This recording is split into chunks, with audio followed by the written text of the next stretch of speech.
Olá, meninas! Tudo bem? Hoje vamos ter nossa primeira aula de letramentos e alfabetização, né?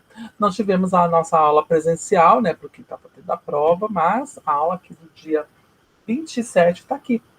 Hoje vamos ver os fundamentos teóricos e metodológicos do processo de alfabetização. Bom, a gente vai conhecer hoje os principais aspectos teóricos e históricos da alfabetização no Brasil, né? Então, hoje a gente vai falar sobre os estudos das políticas públicas e da história da alfabetização no Brasil, enfocando o papel das concepções construtivistas, né? Então, para começar tudo isso, a gente tem que entender por que a alfabetização é uma etapa tão importante, né? Ela é importante porque o alfabetizador intermedia, né, um processo fundamental tanto para a escolarização tanto quanto para a vida do indivíduo, né? A gente vive num mundo onde os signos são muito importantes, né? Onde a gente vira tem símbolo, né? Tem coisas que estão escritas, né? Então, no ambiente que, por exemplo, ter essa imagem aqui, né, escrita, se torna comum, como não ser alfabetizado, né? Além disso, quando a gente alfabetiza, a gente também estimula a imaginação das crianças, né? Melhor, das pessoas, né? Na qual ela consegue também ler esses códigos através de sua visão de mundo, né? E para começar tudo isso, a gente vai ver a história da escrita, né? Então, a escrita é uma revolução social, né? Basta lembrar que até pouco tempo atrás, poucas pessoas dominavam a escrita, né? Até antes da prensa, né, ser produzida, né, no século XV, né, pelo Gutenberg.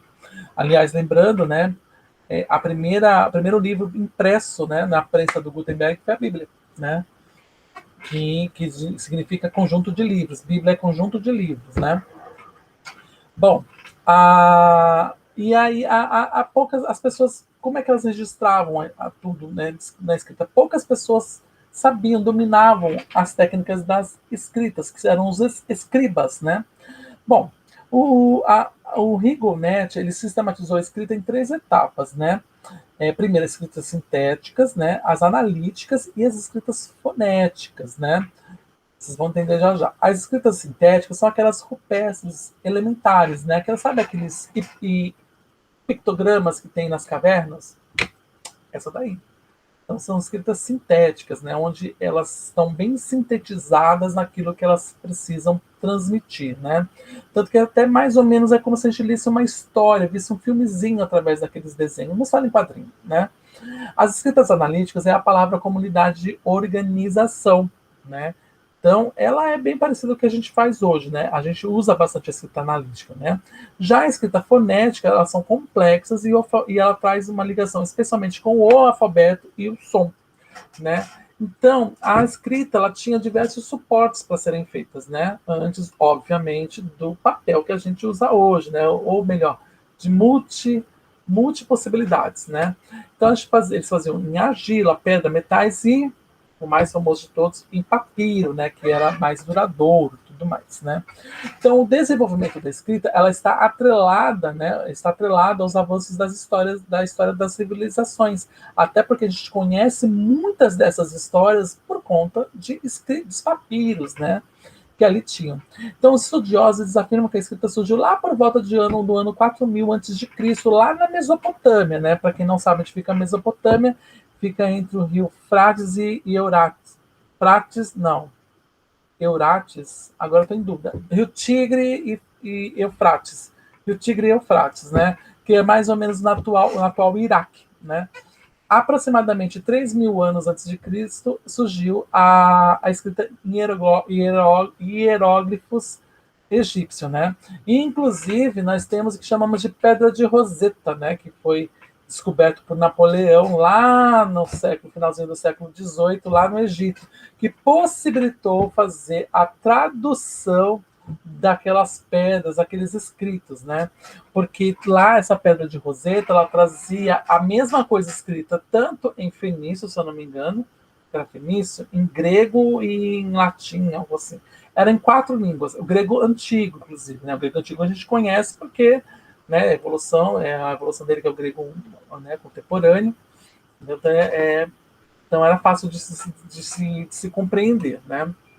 E a escrita, óbvio, surgiu como um arranjo para a comunicação, né? Qual é a idade certa para a alfabetização, né? Então, o PNE diz o seguinte, que é o Plano Nacional de Educação, que a criança ela precisa estar alfabetizada até o terceiro ano do ensino fundamental. Já a BNCC diz que isso deve acontecer até o segundo ano, né? E para isso são utilizados dois indicadores para poder comprovar se de fato as crianças tiveram êxito na alfabetização. Primeiro é a prova Brasil, né? Que é feita inclusive no terceiro ano, no terceiro, sexto e no nono ano, e a ANA, né? Que é a Avaliação Nacional de Alfabetização, né? Já no Brasil, a história dos métodos de alfabetização ela está ligada tanto ao sucesso quanto ao fracasso escolar, claro, porque a alfabetização é o mais complexo e evidente problema que se refere à qualidade do processo educativo aqui no nosso país, né? Basta lembrar que até uns 100 anos atrás, né, o Brasil ele tinha mais ou menos 65% da população analfabeta, né? Hoje essa taxa acho que está em 90 e pouco, 90 e pouco ainda é alta, 90 e pouco alfabetizados, tá? Então, baixou para tipo, uns 8%, uns 8, 7%. Essa taxa, por incrível que pareça, ainda é muito alta, né? Para um país de dimensões continentais, né? Ainda é alta, né? Mesmo sendo a porcentagem assim, tão pequena em relação à anterior, né? Então, a discussão sobre os métodos ganhou papel central nas últimas décadas, né? Como que a gente vai fazer a alfabetização? Então, é um processo que sofreu diversas alterações, especialmente com o fim da ditadura militar no nosso país, onde foi permitida novas experimentações, né? Novos modelos, né? Novas fórmulas para poder dar a melhor forma de alfabetização no Brasil. Além disso, o Mortati ele define que existem 4 momentos históricos, né, da alfabetização no Brasil, né? Primeiro, na metodização, né, que são os sintéticos, né, através de soletração, a questão da fônica, né, e da silabação, que acho que, que muita gente já aprendeu, né? É, além disso, a alfabetização sob medida, né, que surgiu a partir da década de 1920, onde a gente vê os sintéticos, analíticos, os mistos, entre outros. Depois, a institucionalização do método analítico, que partia do todo, né, ou seja, através da caligrafia, da cópia, que também era muito utilizada até um tempo atrás, e o construtivismo e a desmetodização. Né? Eu não trouxe aqui o meu celular, mas eu vou pegar aqui um instantinho. É um instantinho. Só um instantinho. Para poder postar uma coisa para vocês que é bem interessante.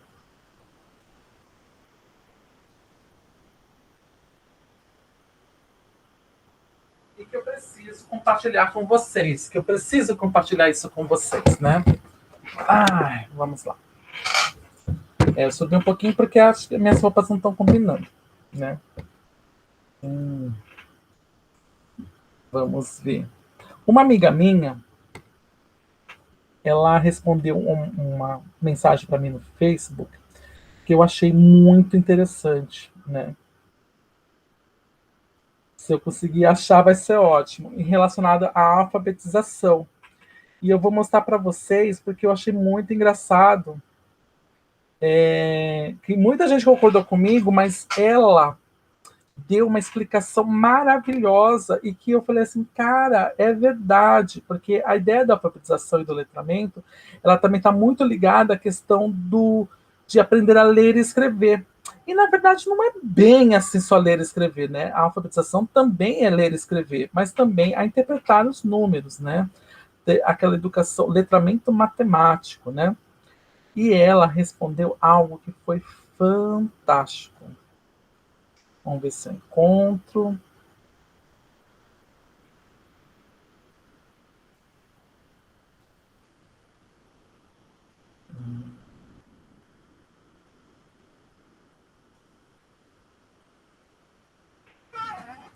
Enquanto vai mostrando aqui, vamos ver.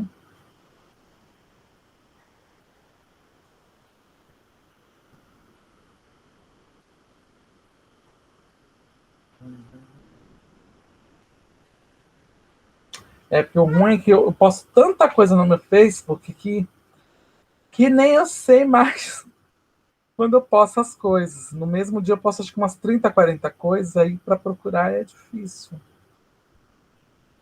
E essa noite eu até vi, eu até comentei.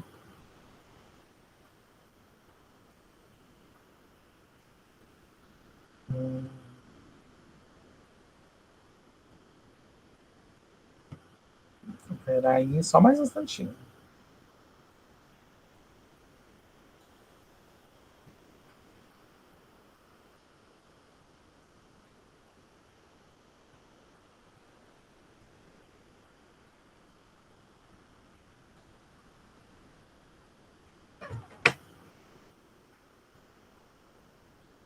Acho que eu não vou achar tão cedo, mas é uma pena, porque ela me disse uma coisa voltada à educação, e especialmente da alfabetização, que é fantástico. E eu acho que serve muito, muito para essa concepção de como é hoje o letramento e a alfabetização. Não tem, não tem.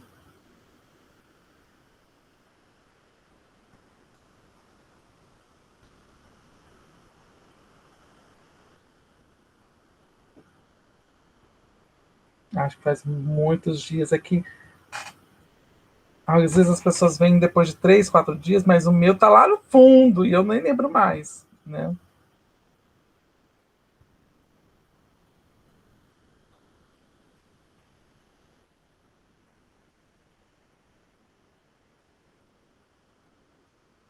Ai, não achei. Que pena.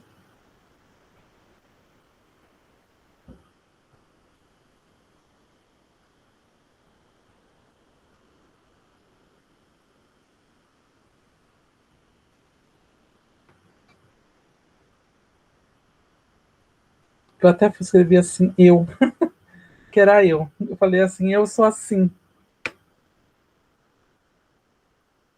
Ai, que pena.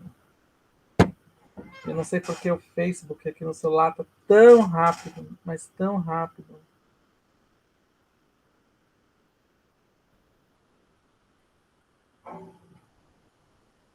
Ah, achei. Achei. Sabia que eu ia achar.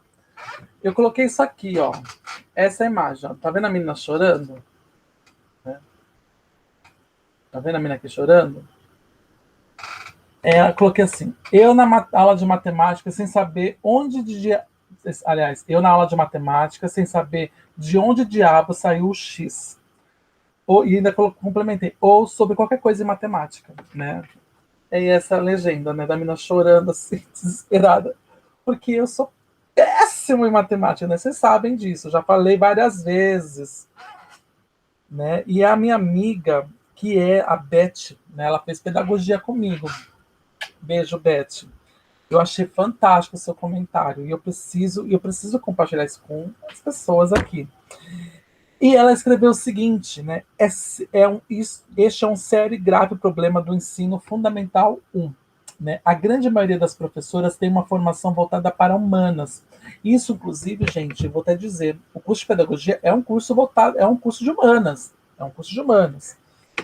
E a insegurança do trabalho com matemática acaba sendo passada para a criança, né?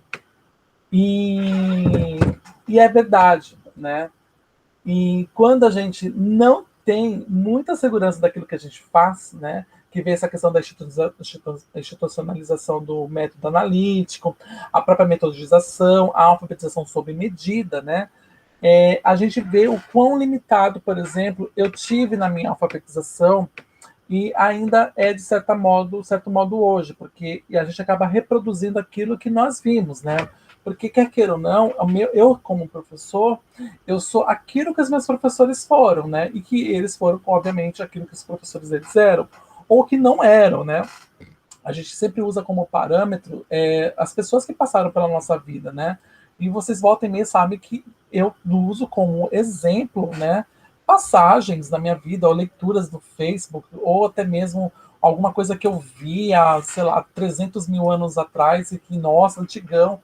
E é isso mesmo, porque é isso que a gente utiliza para poder contextualizar as coisas, né? Então, aí vem o que eu vou falar agora do construtivismo e da desmetodização, que é a revolução conceitual e os equívocos, né? E isso acaba acontecendo, né, que é a última fase, né, dita lá pelo Mortati, Isso acaba acontecendo, especialmente a questão dos equívocos, porque a gente quer produzir coisas novas, só que ainda tem com pensamentos distantes daquilo que de fato deveria ser.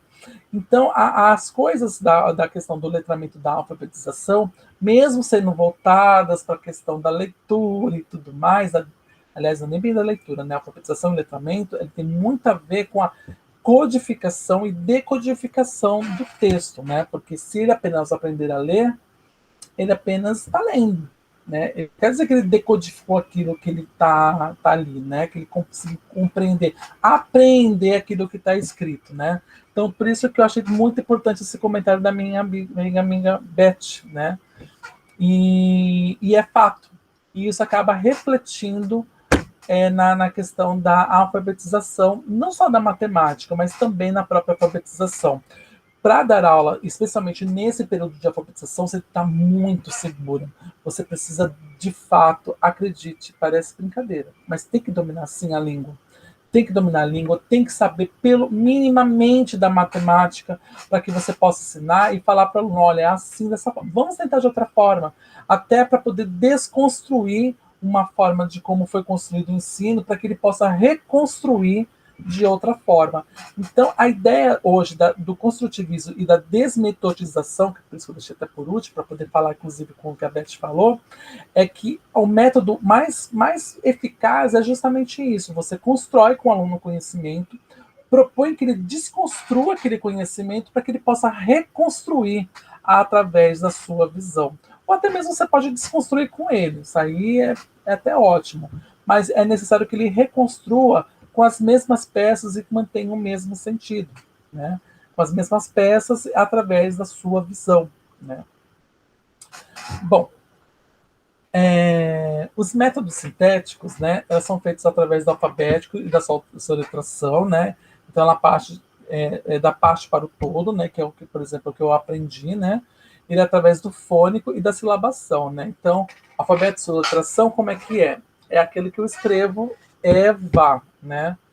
Método fônico vá, né? E a silabação que é vá, né? Esse é o formato sintético. Já o método analítico, ele parte do todo para depois diminuir, né? Que vem através da palavração, onde a criança ela já aprende a palavra, né? Ela faz a sentenciação, ou seja, a aplicação dela na frase, e depois de modo global, que vai trazer os demais sentidos que aquela palavra pode possuir. É óbvio, primeiro a gente começa com sintético e depois a gente parte para o analítico. Isso acontece, os dois acontecem sempre na alfabetização. Então, é isso que forma hoje o que de fato é a alfabetização na escola, né?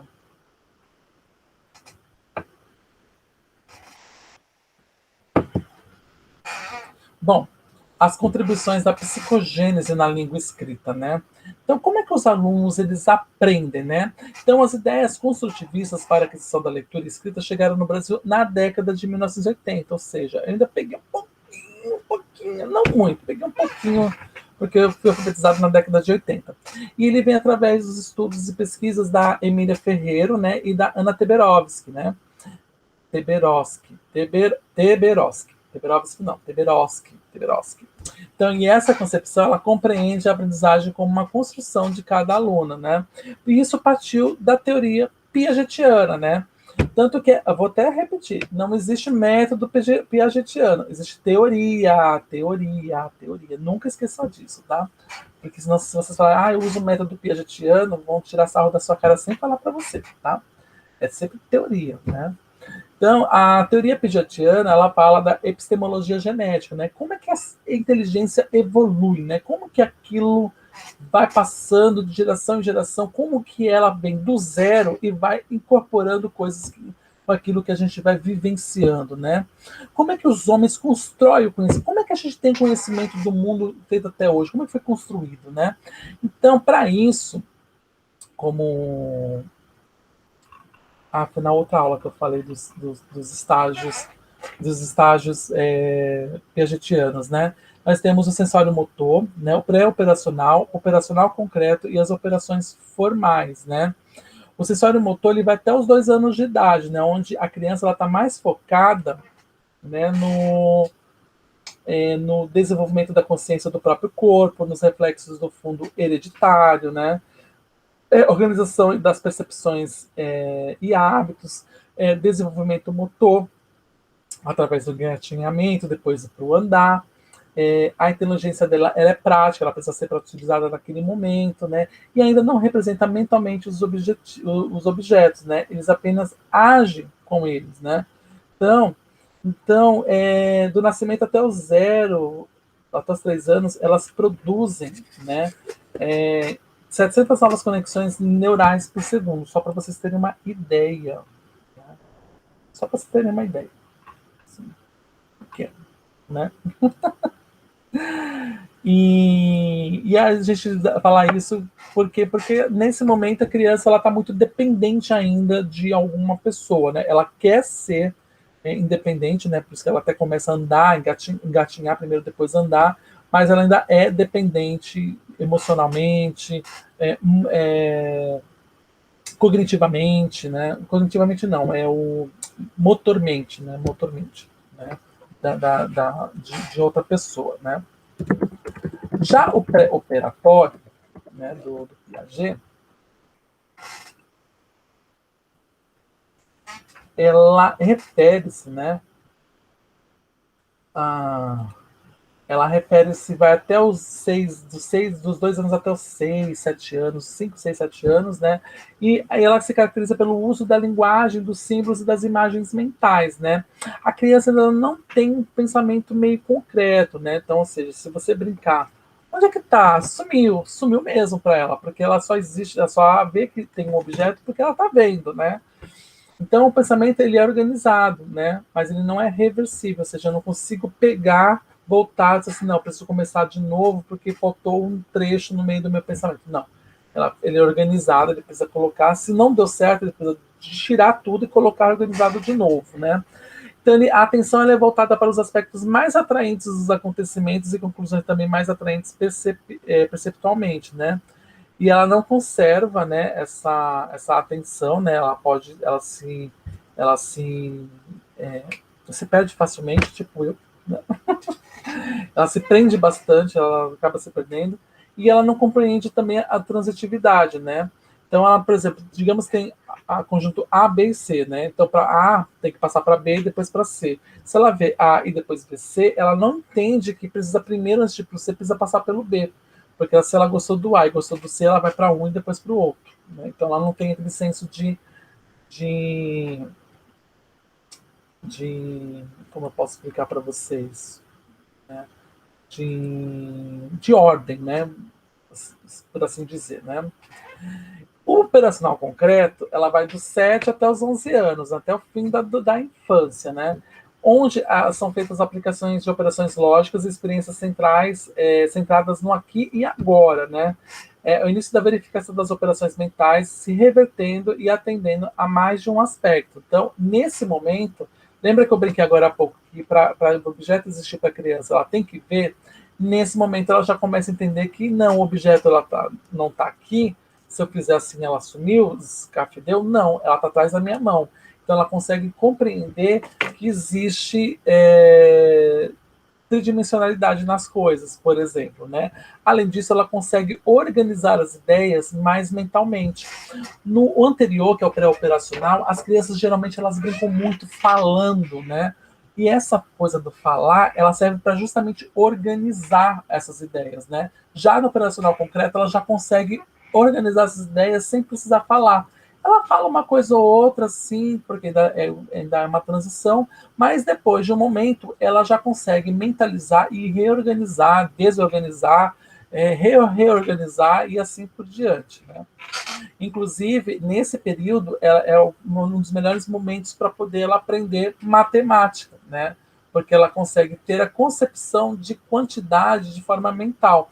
É óbvio que a matemática ela já começa a aprender lá no pré-operacional, é óbvio, mas ainda muito voltada naquilo que é concreto, aquilo que ela possa ver, né? Não pode ser nada muito abstrato. Já no operacional concreto, já pode passar para as questões mais abstratas, que ela entende que 2 é 2 mesmo, né? Não é 1, 2, né? Ela entende que é 2. E por fim, o operatório, né? O operatório formal, né?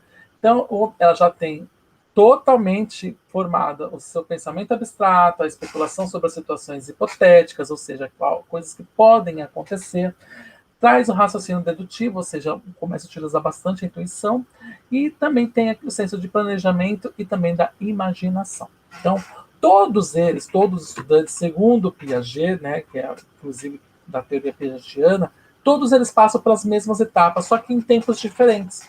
Então, eu falei que é do 0 ao 2, do 2 ao 6, do 7 aos 11, né, e depois dos 11 em diante, né. É necessariamente assim? Não. Né? Tem criança que o sensório motor dela vai de 0 a 2 anos. Né? Pelas minhas experiências, segundo titia contou, mamãe também, e por fotos, que é o principal, fotos, por fotos, o meu sensório motor não chegou bem aos 2 anos, não. O meu sensório motor acabou um pouquinho antes. Você foi muito ansioso. E o meu pensamento pré-operatório também terminou um pouquinho antes, lá pelos 5 anos, né? Então, esse é mais ou menos um período, mais ou menos, né? Um período limítrofe. Tem outras crianças que o sensório motor dura um pouco mais. E isso acontece por falta de estímulo, tá? Essas quantidades de essas idades aproximadas que nós falamos, ela vem acompanhada por estímulos que são feitos com as crianças. Se você não estimula, é óbvio que ela vai ficar um pouquinho mais defasada. E esse processo vai demorar um pouquinho mais. Mas, estimulando corretamente, que foi o caso que aconteceu comigo, foi que eu fui extremamente estimulado, né? Ele acaba sendo, digamos assim, adiantado, né? Então, a gente tem na construção da escrita o que chamamos de pré-silábica, silábica alfabética e alfabética, né? E isso acontece como, né? Como? Ainda tem algumas formas diferentes, né? A silábica, né? Deixa eu botar aqui os níveis de escrita. Vou mostrar uma imagem dos níveis de escrita. Níveis de escrita. Essa aqui, eu adoro essa imagem. Vamos abrir aqui a nova guia. Eu adoro essa imagem.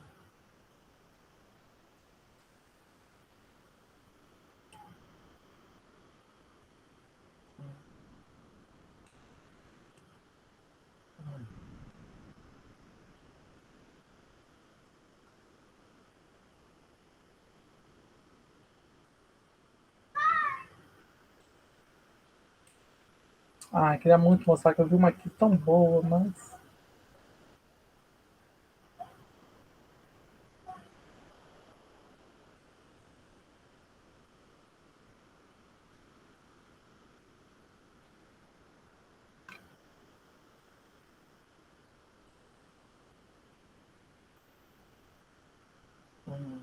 Então, tá. Deixa eu salvar a imagem para poder mostrar para vocês. Não dá.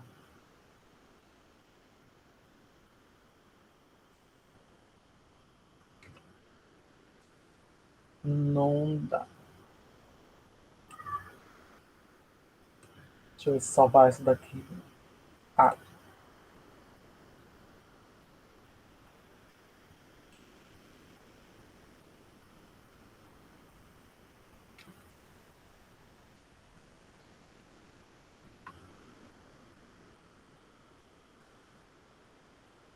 não, posso colocar aqui. Isso. Agora vai dar para mostrar para vocês. Uma guia.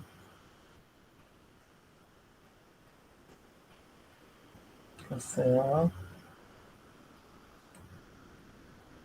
Essa aqui. Aí eu vou mostrar para vocês os níveis de escrita, né? Nós temos aí o pré-silábico, né? O silábico alfabeto e o alfabético, né? Bom, o pré-silábico, né? Na realidade, ele tem diversos níveis, né? De, de, de forma como é visto, né? Ele até escreve a letrinha, né? Se você olhar no pré-silábico nível 1, ele não escreve nada, é um garrancho, né? É um garrancho. Isso aí é da palavra macaco, né? Já no pré-silábico nível 2, ele já vai aparecer, sair já algumas letras. Vocês veem aí que daí de macaco só tem a letra A, né? Que ele escreveu JPA, né? Em seguida, nós temos aí o que chamamos de silábico. Também é dividido em duas, né? Em silábico sem valor sonoro e silábico com valor sonoro, né? Silábico sem valor sonoro é que não existe existem letras que não correspondem à palavra. A criança ela fica muito presa, às vezes, à quantidade de letras, né, efetivamente, do que a escrita da letra, da palavra propriamente dita, né? Mas vocês veem aí que aparece a letra A e a letra O, né? Então, por isso que não tem valor sonoro nenhum. Então, ela meio que consegue formar uma palavra ou outra, né? Mas ainda é inteligível. Já a sílaba com valor sonoro, vocês veem aí que tem aí da palavra macaco, a criança colocou A-A-O, né? São justamente as vogais, né? Então, por quê? Porque a ideia da consoante é que ela não tem função na nossa língua, né, a portuguesa, ela não tem função se não tiver, ou melhor, não tem uma sonoridade sozinha, vamos assim dizer, na palavra, se não for associada a uma vogal. Por isso que aparece aí como silábico com valor sonoro, né? O A, O, né? Já o silábico alfabeto, que aí está aparecendo embaixo, que é o seguinte, né? Terceira fase, ela vai aparecer aí macaco, né? Então ela conseguiu escrever a palavra, não tá macaco, mas ela fez uma associação da letra K com a sílaba K, CA, né? Que a gente vê aí que, teoricamente, está corretinho. Está correto. Está correto para ela nesse período, no silábico alfabeto. Tá, ela está correta, ela não vai ver um estranho, porque ela vai lembrar da letra K, então macaco, então letra K. E aí, por fim, nós temos o alfabético, né? Que é a última fase do processo de alfabetização. Vocês veem que ela escreve até direitinho macaco, só que com K no final, né? Porque o som de K é o do C mesmo, do C, C, som de casa, né? Som de carro, né? Copo, né? É o C com som de S, né? E aí, por último, vocês estão vendo que é ortográfico, né? Ortográfico, mas é alfabético, mas ela está atingindo o objetivo. Aí é só. Isso é o início do processo alfabético. Quando ela consegue mostrar, fazer esse macaco, mesmo com K, ela está no início do alfabético. Aí já está na fase final da alfabetização mesmo. Porque o sucesso ocorreu quando ela chega, obviamente, no nível ortográfico, onde ela escreve a palavra corretamente.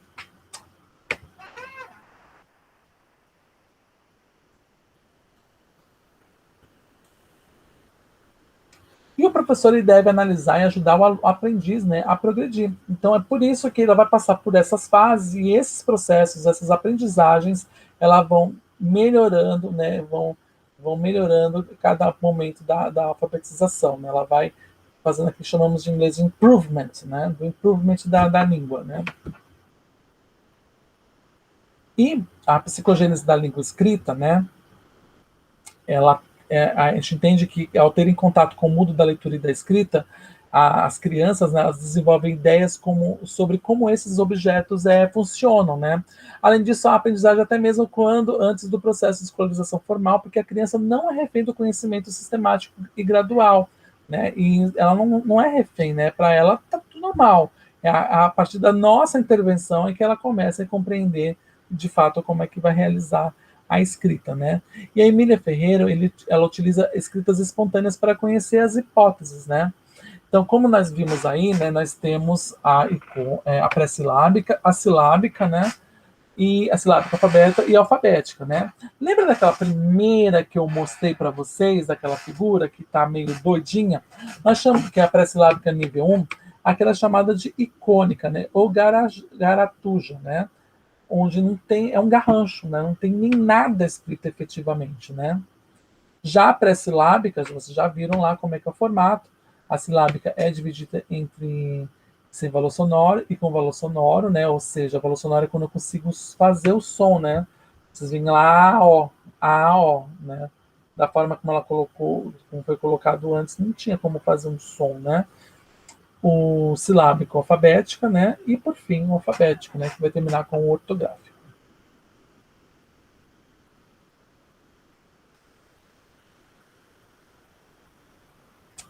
E é isso, crianças. Eu espero que tenha dado aquela ajudada. Todas as dúvidas que vocês tiverem, anotem e mandem para mim. Mandem não, presencialmente, dia 3 estarei lá na Anhanguera.